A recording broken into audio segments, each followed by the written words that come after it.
ஓங்காளீஸ்வரனம் திருச்சிற்றம்பலம். அம்மா எங்கே வந்திருக்குன்னு பார்க்குறீங்களா?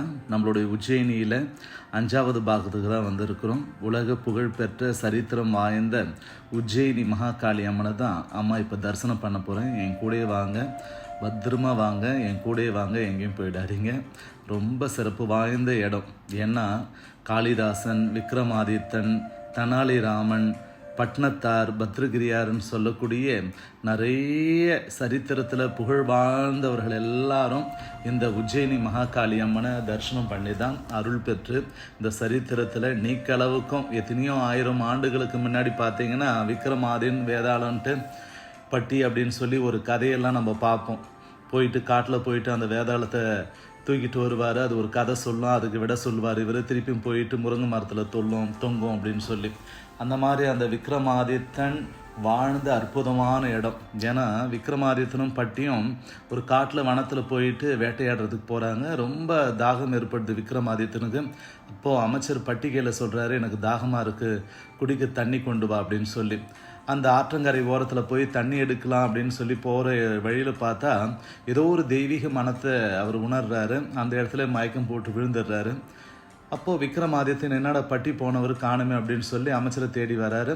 அவரும் சிறிது நேரத்தில் அப்படியே மயக்கமுற்று விழுறாரு.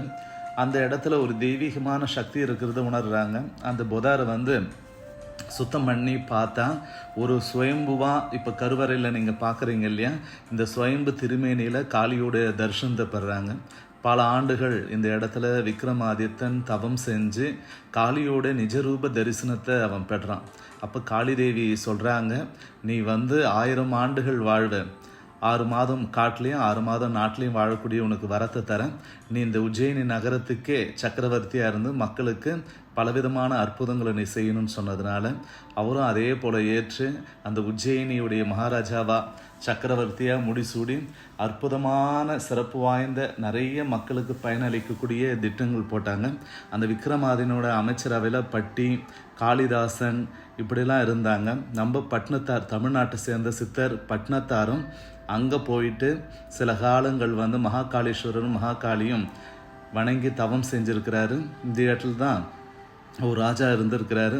அவர் பட்னத்தார் மேலே பக்தி கொண்டு அன்பு கொண்டு தன்னுடைய ராஜ்யத்தையே திறந்து பத்ரகிரியார்னு சொல்லுவாங்க, பட்னத்தாருடைய சிஷியர்னு சொல்லுவாங்க.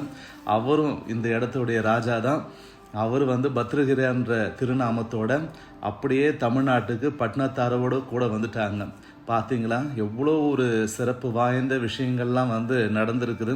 அம்மாவை பற்றி சொல்லணுன்னா சொல்லிக்கிட்டே போகலாம். அந்த கருவறையில் போய் தரிசனம் பண்ணேன், அம்மாவுக்கு மனசே தாங்கலை.